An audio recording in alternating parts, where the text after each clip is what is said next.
कक्षा 8 के विद्यार्थियों का एक बार फिर हार्दिक स्वागत और अभिनंदन है। हमने कक्षा 10 से जुड़ी हुई बहुत सारी महत्वपूर्ण सीरीज लेकर आए, प्री बोर्ड से जुड़ा हुआ भी वीडियो लेकर आए। आज हम कक्षा 8 का दूसरे भाग वीडियो प्री बोर्ड का वीडियो लेकर आए हैं। पहले भाग में हमने ये तय किया कि 6 नंबर और 4 नंबर से जुड़े हुए सवाल हमारी परीक्षा में कौन से आते हैं और हर बार आखिर सवाल वही क्यों आते हैं, ऐसा उन सवालों में क्या है। और एक बार फिर जब हमारी परीक्षा स्टार्ट होने वाली है 21 मार्च से, तो उन परीक्षा में हमारे गणित के भाग में कौन से सवाल ज्यादा महत्वपूर्ण बनते हैं, आखिर वही सवाल महत्वपूर्ण क्यों बनते हैं, क्यों ऐसे सवाल बार बार आते हैं, उन सवालों का हम अध्ययन करेंगे। आज हम सवालों का जो अध्ययन करेंगे वो करेंगे 1 नंबर के सवाल, 2 नंबर के सवाल और उसके बाद में जो 4 नंबर के जो सवाल बनते हैं उनके। देखो, कुछ चीजें मैं आपको बताऊंगा इस वीडियो में जो बड़े आपको ध्यान से देखना है। ध्यान से देखने से पहले मैं एक छोटा सा निवेदन करना चाहता हूं। आप वीडियो को लाइक कर सकते हो, सब्सक्राइब कर सकते हो। ये इसलिए कह रहा हूं कि निश्चित रूप से ये हमारे एक मोटिवेशन का केंद्र रहता है, ताकि हमें लगता है कि बच्चों को कुछ ना कुछ अच्छा लगा। अगर नहीं लगता है तो कोई इतना आवश्यक वाली बात नहीं। हमारा कार्य आप तक एक अच्छी और बेहतर शिक्षा पहुंचाने का। मेरा मोस्ट सवाल बनाने का ये कतई उद्देश्य नहीं है कि आप पढ़ो नहीं, सिर्फ इन मोस्ट सवालों को पढ़ो, नहीं। आपने पूरे 70 से पढ़ते आ रहे हो, पूरे साल से पढ़ते आ रहे हो। अब अंतिम समय में तो आपको ये सवाल बताना आवश्यक होता है, तभी एक बच्चा गुणवत्तापूर्ण शिक्षा के साथ एक अच्छे नंबर ला सकता है। अब मैं आपको 2 चीजें बताना चाहता हूं जो बड़े आपको ध्यान से देखना है कि हमारे जो 1 नंबर के सवाल आते हैं, आप ये चेक करो कि वो कौन सी प्रश्नावली से आते हैं। 2 नंबर के सवाल आते हैं तो वो कौन सी प्रश्नावली से आते हैं और आखिर इनसे और कौन कौन से सवाल बनने की उम्मीद रहती है। जैसे सबसे पहला सवाल हमारा क्या है इस प्री बोर्ड के जो मॉडल पेपर में, वो गुणन प्रतिलोम पूछ रहा है। लेकिन गुणन प्रतिलोम से पहले आपको यह भी पता करना है कि जब ये प्रश्नावली 1 का सवाल है तो इसमें से और कौन कौन से सवाल बनते हैं। देखो, ये गुणन प्रतिलोम का पूछ रहा है, तो परीक्षा में आपके योज्य प्रतिलोम का सवाल भी आ सकता है, तो आप उसकी तैयारी बेहतर तरीके से करो। योज्य प्रतिलोम के बाद में जो दूसरा हम इंग्लिश में जिसे हम रेसिप्रोकल कहते हैं, अर्थात किसी भी नंबर का व्युत्क्रम नंबर, आप उस नंबर को भी बेहतर तरीके से पढ़ने का प्रयास करो। तो ये 2-3 सवाल इस प्रश्नावली से ज्यादा बनने की उम्मीद रहते हैं, तो आप उनको कर्मागत रूप से पढ़ो। ये गुणन प्रतिलोम कहता है, तो मैं आपको छोटा सा बेसिक नॉलेज दे देता हूं।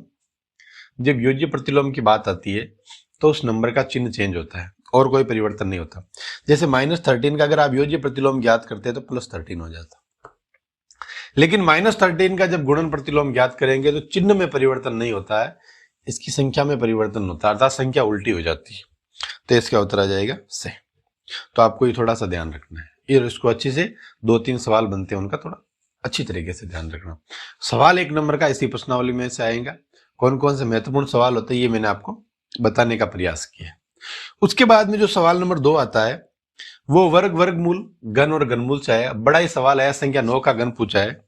हो सकता है संख्या 9 का आपको वर्ग भी पूछ ले, हो सकता है कि संख्या 9 का या 10 का या 27 का 16 का, इनका आपको घनमूल में भी पूछ सकता है, 9 का वर्गमूल भी पूछ सकता है। इस प्रश्नावली में आपके 4 सवाल बनते हैं। कौन कौन से बने? पहला सवाल तो ये बनता है कि वर्ग और वर्गमूल। कौन कौन सा बनता है? वर्ग और वर्गमूल का। और उसके बाद में जो पहला सवाल बनता है वर्ग और वर्गमूल, और दूसरा सवाल बनता है घन और घनमूल।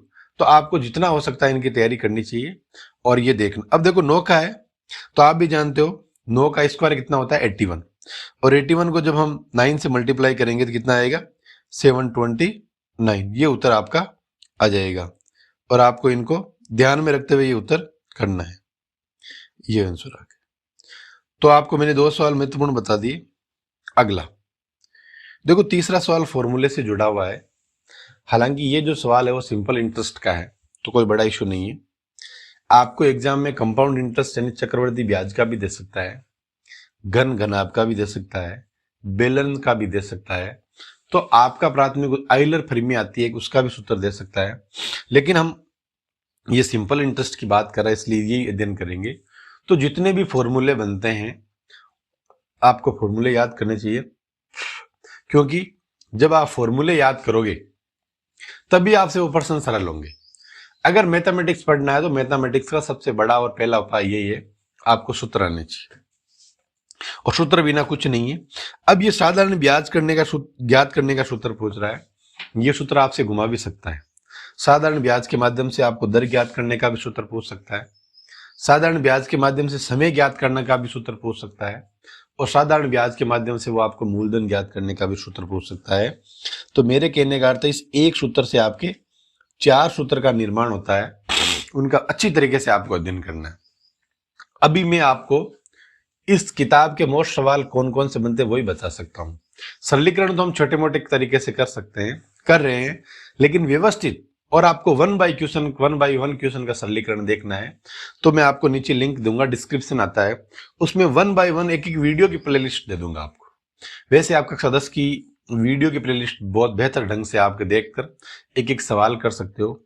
मैंने एक भी क्वेश्चन ऐसा बाकी नहीं रखा आपके लिए जो आपको परेशान होना पड़े, कहीं इधर उधर भटकना पड़े कि भाई सर ने ये वीडियो बना दिया, उससे पूर्व की वीडियो क्या है वो इसमें अवेलेबल है, आप समय दीजिए। तो ये मूलधन गुणा दर गुणा समय बटावा 100 ये हमारा फॉर्मूला हो जाएगा। अब इनसे मूलधन कैसे निकालते हैं, दर कैसे निकालते हैं और समय कैसे निकालते हैं, इसका थोड़ा सा आपको ध्यान रखते हुए अध्ययन करना है। अगला सवाल है, कई बच्चे कहते हैं कि सवाल ये सर पढ़ाया नहीं, लेकिन आप इस सवाल को गहराई से देखो। ये सवाल सीधा और प्रतिलोम इनवर्स का है।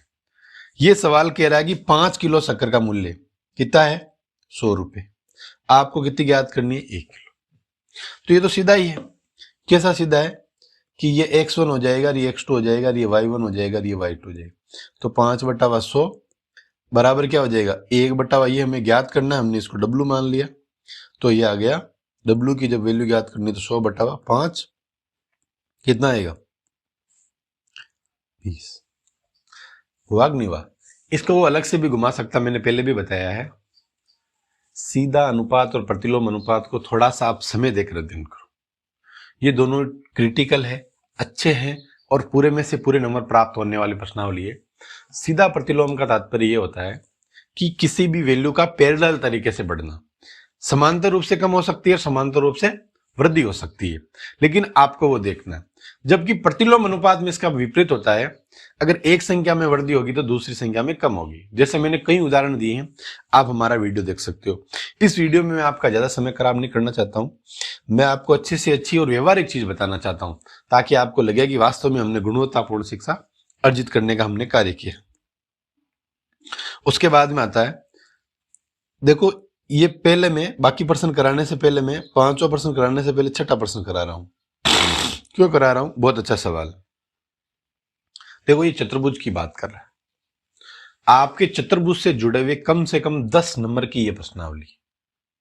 कितने नंबर की, 10 नंबर की। तो 10 नंबर की जब प्रश्नावली तो हम इसको सरलता से नहीं ले सकते। बच्चे क्या करते हैं, बड़े सवाल 6 नंबर के पढ़ लेते हैं, उससे बड़े 6 नंबर के सवाल 4 नंबर के पढ़ लेते हैं, लेकिन कहीं ना कहीं वो इसमें चूक करते हैं। और ये प्रश्नावली चतुर्भुज की एक ऐसी है, कोई लंबा चौड़ा मैटर नहीं, इसमें 3 प्रकार के सवाल बनते हैं। एक बार फिर आप ध्यान दे लो, मैं एक बार फिर बता रहा हूं, और आज ही आप संकल्प लेकर इसका अध्ययन करो कि हमें किस प्रकार अध्ययन करना। बहुत सारी चीज आपको आती है, कुछ ही चीजें आपको नहीं आती है। अगर आप थोड़ा सा भी समय देते हो तो वो चीजें आपसे कवर हो जाएगी। अगर आप चतुर्भुज पढ़ रहे हो तो सबसे पहले आपकी ड्यूटी रहेगी कि आप समांतर चतुर्भुज की सारी प्रॉपर्टियां या उनके गुण है वो याद करो। अगर याद नहीं है तो मैं बता देता हूं, जब समांतर चतुर्भुज की बात होगी तो उनके गुण होते हैं, एक तो उनकी आमने सामने की भुजा बराबर होती है। कई बार हमारे सवाल आता है भुजाओं की वैल्यू ज्ञात करने का। उसके बाद में उनके जो आमने सामने के कोण होते हैं वो भी बराबर होते हैं।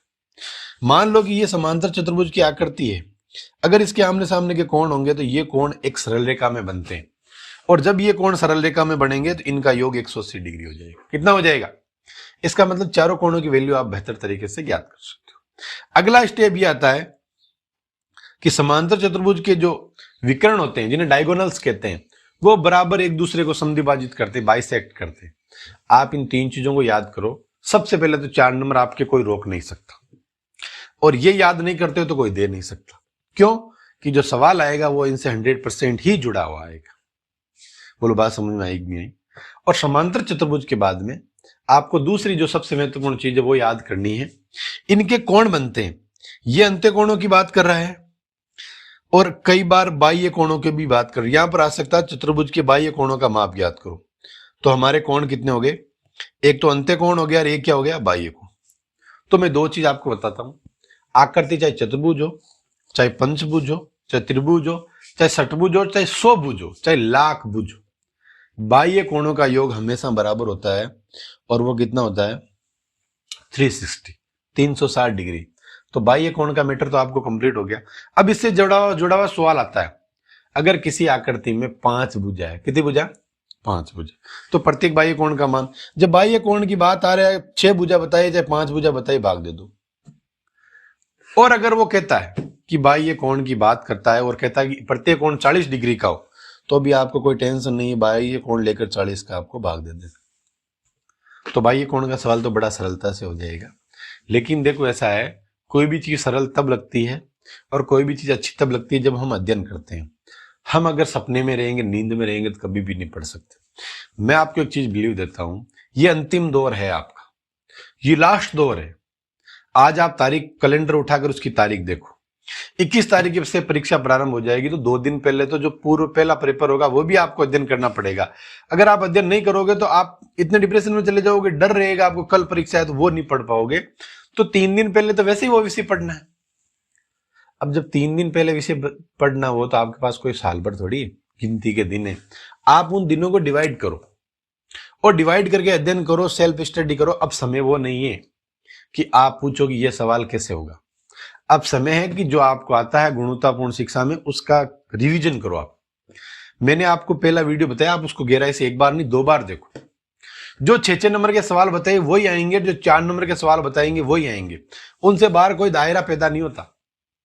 और मैं कहता हूं, अगर आप डेली 2 सवाल पढ़ते हो तो निश्चित रूप से सारी मैथमेटिक्स आप कवर कर सकते हो।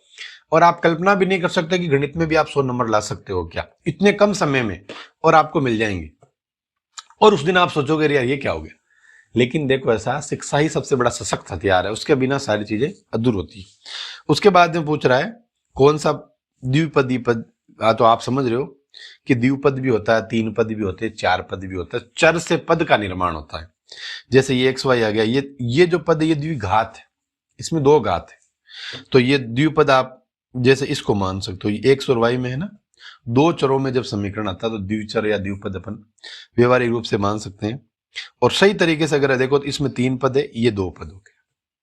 लेकिन ये 2 पद नहीं होगा, क्योंकि 5 और 2 जुड़ते हैं, दोनों को जोड़ोगे तो आप क्या आ जाएगा 7x, तो 1 पद हो गया ना।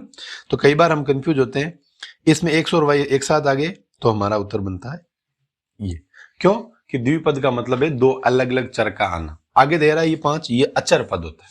क्या होता है? ये पदों की संख्या में काउंट नहीं होता। तो बोलो बात समझ में आई कि नहीं? तो मेरा आपसे एक ही कहना है, अच्छी शिक्षा अर्जित करो और किसी भी चीज को आप समय दो, क्योंकि समय बिना कुछ भी नहीं होता। अब देखो, हमने 1-1 नंबर के सारे सवाल पढ़ लिए, अब हम पढ़ेंगे 2-2 नंबर के सवाल। अब देखो, हमारा उद्देश्य ये रहता है कि हम आपको इस प्रकार अध्ययन कराएं कि आपके 100 में से 100 नंबर आए। हम कभी भी नहीं चाहते कि आपके 5 नंबर आए, 4 नंबर आए या 3 नंबर आए। 100 नंबर का ही सोच रखते हैं।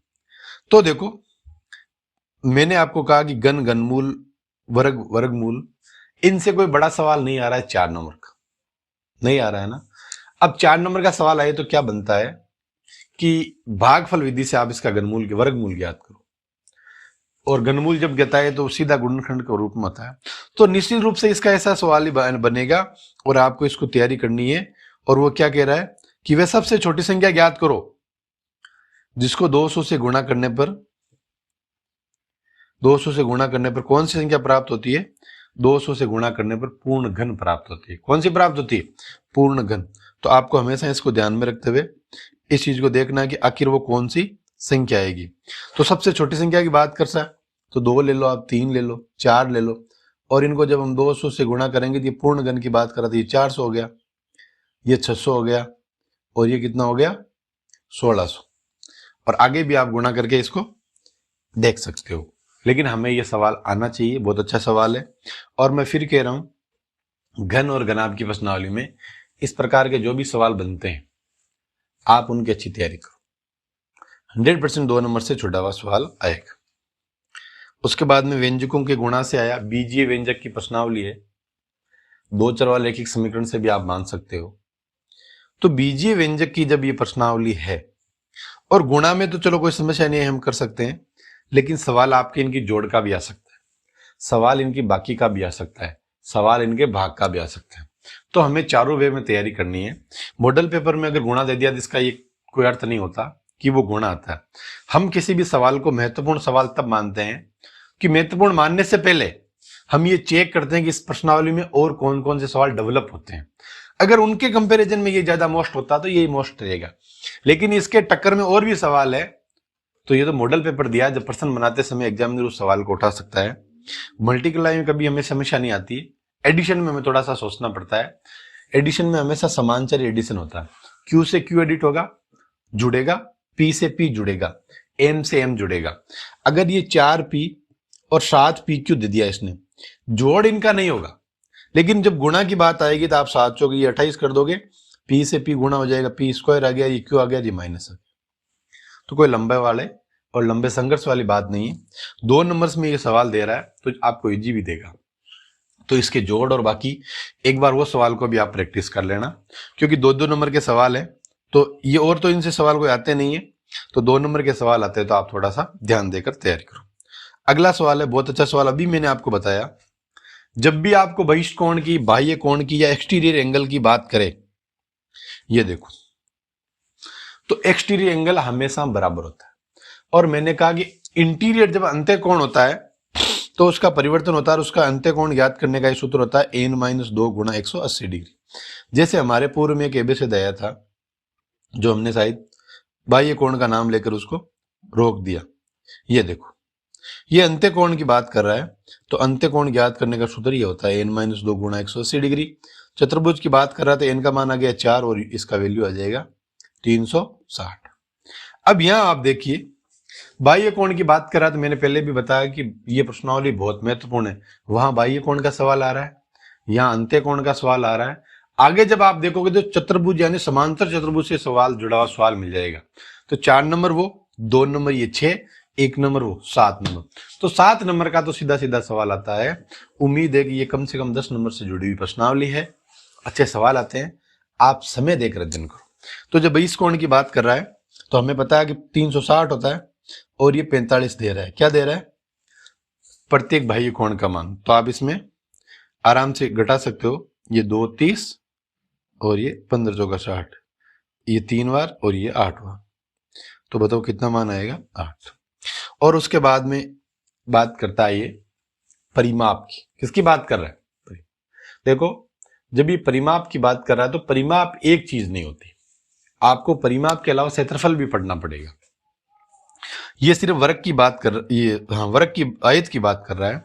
जरूर नहीं है वो आयत हो, वो वर्ग की भी बात कर सकता है, वो वृत्त की भी बात कर सकता है, वो समांतर चतुर्भुज की भी बात कर सकता है, वो समलंब चतुर्भुज की भी बात कर सकता है। तो जब भी परिमाप की बात आए तो आपको नई चीज दिमाग में लाने की जरूरत नहीं है। परिमाप का मतलब होता है जितनी भी भुजाएं दे दे उन सभी भुजाओं का हमें योग करना है। लेकिन जब वृत्त की बात आती है तो वृत्त में परिमाप नहीं आकर वृत्त में परिधि आती है। क्या आती? परिधि। और इनका हमें जब परिमाप का योग करना है, ये आए थे आमने सामने की भुजा बराबर होती है, ये भी 9 आ गया और ये 7 आ गया, तो आप इनको जोड़ोगे जो 18 और ये हो गए 14, कितने हो गए? 32।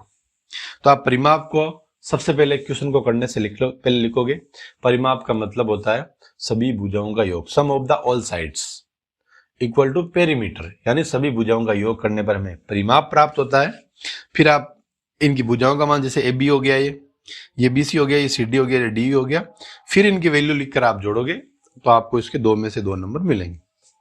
और उसके बाद में 2 नंबर का अंतिम सवाल है जो सबसे महत्वपूर्ण सवाल बनता है, और वह सवाल है प्रायिकता। आज मैं कह रहा हूं और अभी कह रहा हूं कि प्रायिकता का सवाल आपके 100% आएगा। जरूर नहीं है हो, प्रायिकता के सवाल और भी बनते हैं, सिक्के से जुड़े हुए भी सवाल होते हैं, पासे से जुड़े हुए सवाल भी आते हैं, और ताश से जुड़े हुए सरल सवाल आते हैं। चौथा बनता है गेंदों से सवाल। अब बात आती है सिक्के से जुड़ा हुआ सवाल कैसे आता है। तो सिक्के से जुड़े हुए सवाल की जब हम बात करेंगे तो हमें पता होना चाहिए सिक्के में कुल कितनी स्थितियां होती है। तो आप सब जानते हो सिक्के में कुल 2 स्थितियां होती है। जब चित्त की बात करेगा तो भी 1/2 आएगा, पट की बात करेगा तो भी उत्तर 1/2 आएगा। लेकिन जब वो पासे की बात करेगा तो आपको पता होना चाहिए पासे में कुल स्थितियां कितनी होती है। तो पासे में कुल स्थितियां होती है 36। अब 36 होती है, सॉरी, जब 2 पासे होते हैं तो 36 होती है। जब एक पासा होगा तो पासे की कुल स्थितियां कितनी होती है? पासे की कुल स्थितियां होती है 6। अब बात जब 6 की आती है तो सवाल कैसे आते हैं? पासे से जुड़े हुए बहुत सारे महत्वपूर्ण सवाल बनते हैं। कई बार सम संख्या से जुड़ा हुआ भी आ जाता है, कई बार सम संख्या से भी जुड़ा आ सकता है, विषम संख्या से भी जुड़ा आ सकता है, अभाज्य संख्या से जुड़ा हुआ भी आ सकता है, भाज्य संख्या से भी जुड़ा हुआ आ सकता है। तो सबसे पहले तो आपको पता होना चाहिए पासे में अभाज्य संख्या कौन कौन सी होती है, 2, 3 और 5। और विषम संख्या कौन सी होती है, 1, 3 और 5। और सम संख्या होती है 2, 4 और 6। कुल मिलाकर ये सभी 3 है। तो अगर अभाज्य संख्या से जुड़ा हुआ सवाल आए और पासे की बात करेगा तो आपको उत्तर आना चाहिए हमेशा 3/6। और जब वो सम संख्या की भी बात करें तो उत्तर 3/6 आएगा क्योंकि संख्या 3 है। और विषम संख्या की भी बात करेगा तो उत्तर आएगा 3/6 क्योंकि विषम संख्या कितनी है, 3। बोलो बात समझ में आई कि नहीं आई? तो आपको इन चीजों का ध्यान देना है और प्रायिकता से जुड़ी हुई सारी प्रश्नावली एक बार अध्ययन जरूर करना है। क्यों कि प्रायिकता से जुड़ा हुआ सवाल आता है। ऐसा कैसा है, पाई चार्ट का सवाल आता है, पाई चार्ट 4 नंबर का सवाल आता है, प्रायिकता 2 नंबर आती है, एकदम फ्री में सवाल ये मिलते हैं आपको, ठीक है कि नहीं? और उसके बाद में और आपके लिए एक महत्वपूर्ण चीज ये होती है, जो फ्री के नंबर है ये आपको भाजकता के नियम आने चाहिए।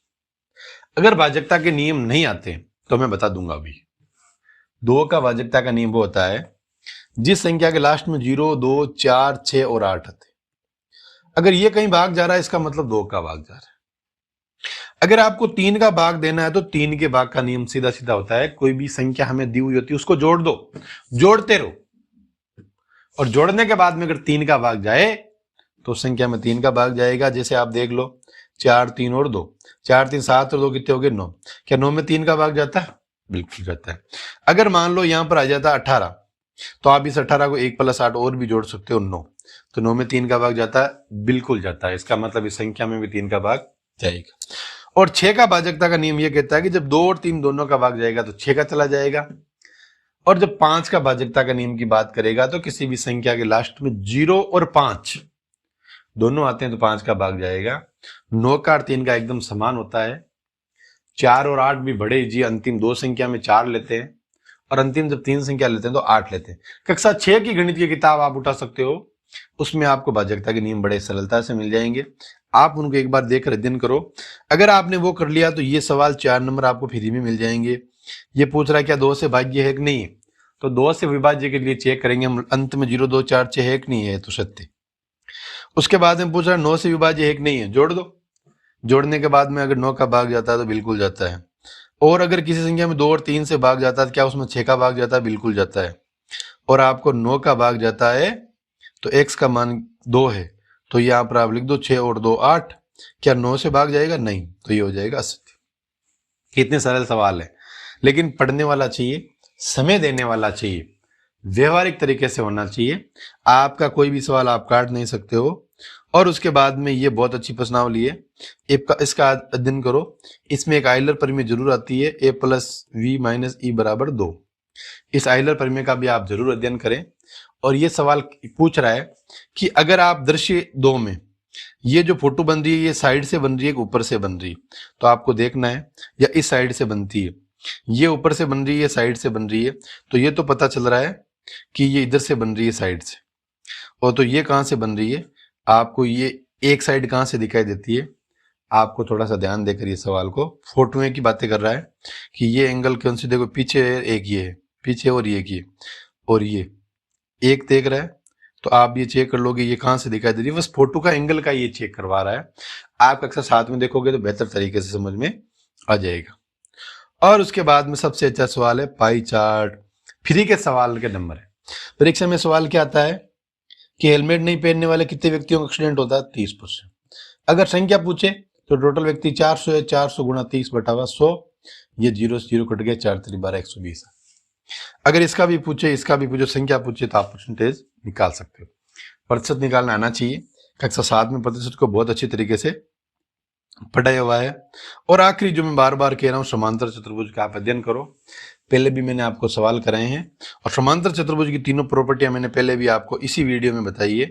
तो मेरा आपसे एक ही कहना है, जितना हो सके व्यवहारिक बनकर, सशक्त बनकर, एक उम्मीद बनाकर आप अध्ययन करो, समय दो। देखो ऐसा है, समय निकलते वक्त नहीं लगता। अगर आप कक्षा 8 में नंबर नहीं लाओगे तो फिर आप एक शिक्षा में फिसड्डी साबित होते जाओगे। और मानता हूं कि मेहनत करने वाले कवर कर लेते हैं। जब मेहनत करने वाले कवर कर लेते हो तो आप आज मेहनत करने से क्यों डर रहे हो? भाई मेहनत करके ही तो कवर करना, उस दिन डबल मेहनत करनी पड़ेगी, इसलिए आज थोड़ी सी मेहनत करो, जो अगले दिन आपको मेहनत करने का कम आवश्यकता पड़ेगी। पढ़ाई के बिना दुनिया अधूरी है, आपको अच्छी मेहनत करनी चाहिए। हजारों यूट्यूब की दुनिया में लोग मिलेंगे, व्यवहारिक जीवन में भी बहुत सारे लोग मिलेंगे जो कहीं ना कहीं आपको ज्ञान देते हुए मिलेंगे, लेकिन ज्ञान गुणात्मक है, ज्ञान व्यवहारिक है और ज्ञान सत्य है, इसका पता करने के लिए हमें धरातल पर उतरना पड़ता है। जमीनी हकीकत में हम वास्तविकता का पता नहीं लगा पाते।